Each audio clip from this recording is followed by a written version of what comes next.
Today, you and I need to explore a mission-critical ideal that is all too often neglected in the world of professional wrestling. It doesn't just apply to when we train or when we perform. It applies all the time. It's the big one. It's cleanliness.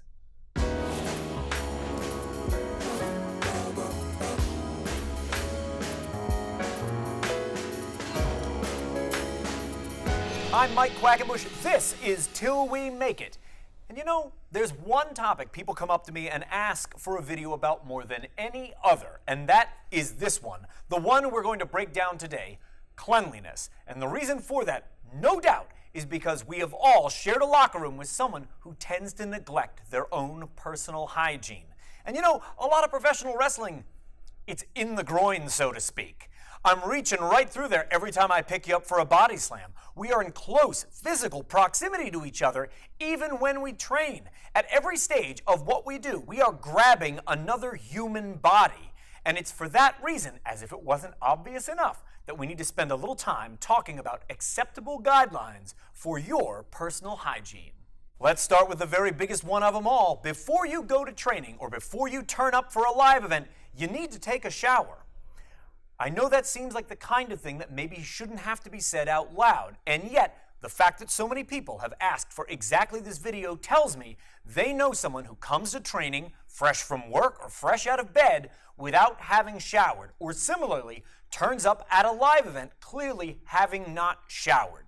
Now, I want to point out that every once and again there's a crazy exception. I have been an exception to this rule before. Once, I had to get straight off a transatlantic flight and rush to a venue to make my appearance. Did I have time to shave or shower? No, I didn't. Did I feel disgusting every step of the way? Oh my God, you bet that I did. If you know anything about me, you know how much I hated every moment of that entire experience. But that's what I had to do to honor my booking. And yet, that's an extreme extenuating circumstance. In multiple decades, thousands of matches in professional wrestling, that's happened to me twice.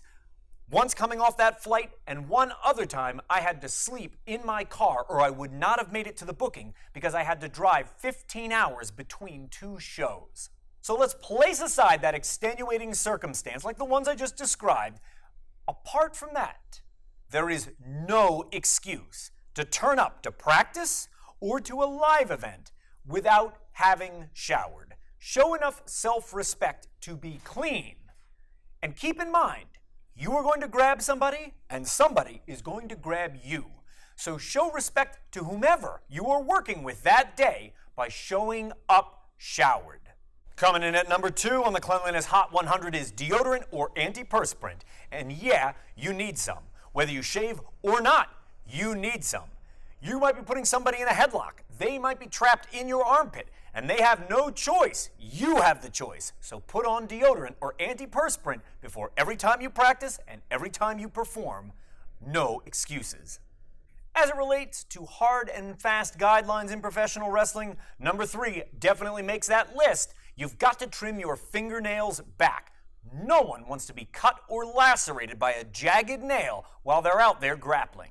And if you happen to turn up to a live event only then realizing my fingernails are way too long or they're way too sharp, then you'll be glad that you put together your emergency kit, because I guarantee you in there somewhere is a nail clipper. And if you forgot yours, take a look around, figure out who the real locker room leader is, and ask them to borrow theirs. Given how intimately we all work in professional wrestling, showing up with gross fingernails is simply unacceptable. Before every training class you take and every live event that you perform on, take a look, make an assessment, and if need be, excuse yourself to the restroom to take care of business. I'm going to take a moment and throw some props out to a veteran who I think sets a great example every locker room that he's in. He's even in the Hall of Fame, and his name is Tito Santana. Every time I have ever been in a locker room with Tito Santana, I have observed him brushing his teeth before his match so that he goes to the ring minty fresh. There is no possibility that he's out there performing with bad breath because he takes just a minute right before his music hits to always brush his teeth. And I think that's kind of great. I've got a cleanliness pro hack for you. It's these small hand-sized towels. I take them with me, especially if I'm going to a locker room or dressing area I am unfamiliar with. because if the floor is exceptionally dirty, I'm going to throw this out on the ground so I have something to stand on when I'm getting out of my regular day use socks and putting on the socks that I wear when I go to the ring, so that I don't have my bare feet picking up any kind of dust or debris off of the ground. I just don't want that. I'm trying to stay as clean as possible, and having that towel at the ready always gives me a leg up. Before you even turn up at the venue, something really important needs to have happened. You need to have cleaned your gear. And if you're wondering how to do that, don't worry. I've got a video for that. Go on. So you've showered and you've deodorized and you've clipped and you've put on your clean gear, and it's almost time for you to head to the ring. And now it's time for us to talk about that kind of stuff that makes some people uncomfortable. You may have heard tales of the great wrestling urban myth known as the muffler. Do you know what the muffler is? I will tell you. A rear muffler is a bunch of tissue, paper towels, or toilet paper that is wadded up and stuck in the back of your trunks in an effort to prevent butt sweat. If that appears on your singlet, your tights, your trunk, or your gear in any way, shape, or form, I absolutely know people that swear by the rear muffler as a way of reducing butt sweat. And I've also known people that stick that rear muffler in and they have no luck with it. That butt sweat comes through no matter what. They just perspire a lot.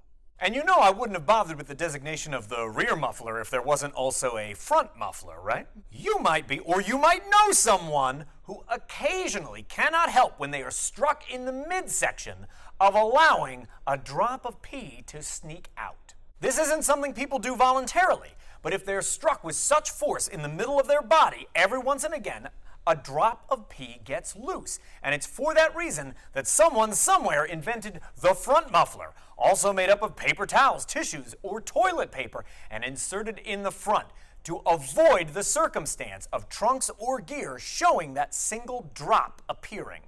I appreciate the fact that some people are uncomfortable with the idea of any kind of muffler, and here's a weird workaround that one of my own tag team partners used to do, because he was unabashed about the fact that during every single match, a little bit of pee would get loose in his shorts. Before he would go to the ring, he would walk to a sink, fill up his hands with water, and splash it all over his groin, so that his shorts were already soaked before he went out to the ring. I'm thinking about him now, and I am not comfortable telling you what his name is, but you and I are going to come to this agreement. When this channel passes the 10,000 subscriber mark, I will send a tweet with his name out of context, and you'll know what's up. So guys, if you've heard these tales of front and rear mufflers and you are utterly outraged, and yet you are one of those wrestlers that goes out there and gets a little swampy in the groin, I have a solution for you.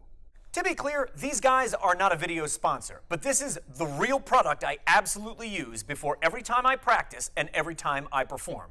It's a man care powder made by Chassis, and I will link to it below so that you can find it. And you don't need a lot of it. You sprinkle a little bit of it into your hands, just a small amount.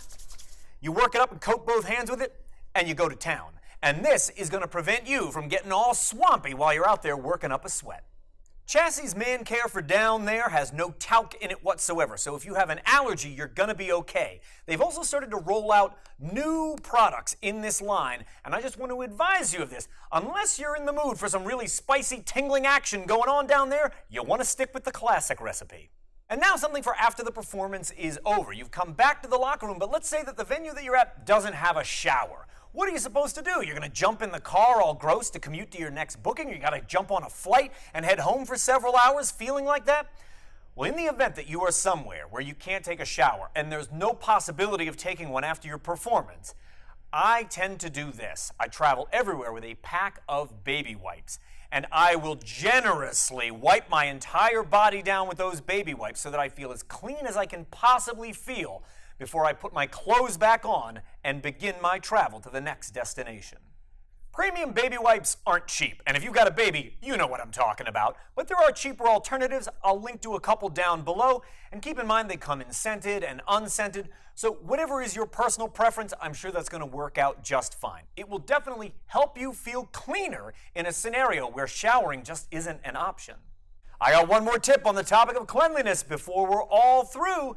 So you feel a little bit cleaner because you used baby wipes or you showered after your match, but what about your gear? Are you going to take that sweaty, stinky gear you were just performing in, throw it in your bag, seal it shut, and leave it in there for hours until you get somewhere where you could launder it or you make it back home?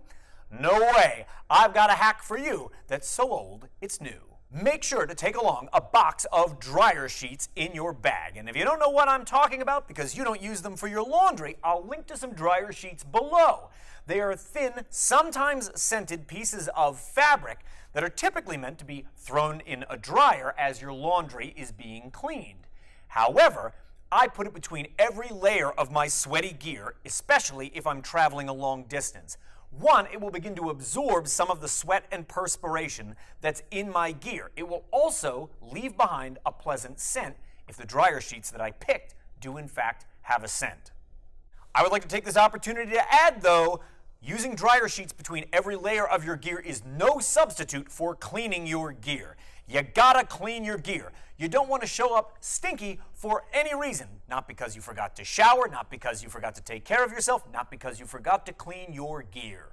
Cleanliness in professional wrestling is of paramount importance. I have absolutely seen locker rooms ostracize the person who does not take enough pride and care in their personal hygiene. And if you're looking around all the locker rooms that you tend to visit and you don't think anybody fits that bill, well, there is the slightest possibility that person is you. So eradicate any chance of that. Make sure you always turn up freshly showered, deodorized, with your nails trimmed back, and be ready before you go to the ring to add any accessories or other care that you need so that you go out there feeling clean and comfortable.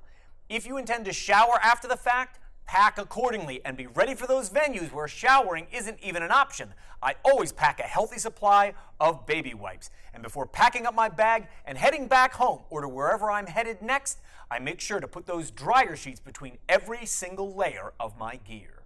We put out great new content just like this all the time until we make it. And it doesn't matter to me where you are at. Are you new to the wrestling lifestyle? Are you deep on your journey as a professional wrestler? Or already well on your way to establishing your legacy? No matter what the case might be, I'd love to hear from you in the comments below, especially about the topics that need addressing most desperately. And do me this favor, I need one of these, hit the subscribe, ring the notification bell, and I will see you the very next time we make one of these. In addition to which, if you're looking for a deep dive into structure and performance as it relates to what we make in the ring, please check out my book. 7 Keys to Becoming a Better Performer is a deep dive into the performative and structural elements that make up the craft. If you're obsessed right now with the mechanics of pro wrestling, my book may not be for you. But if you're looking to up your game in terms of character work and relationship to the audience, as well as the way in which your match is received and ensuring proper reactions, 7 Keys to Becoming a Better Performer is just what the doctor ordered for you.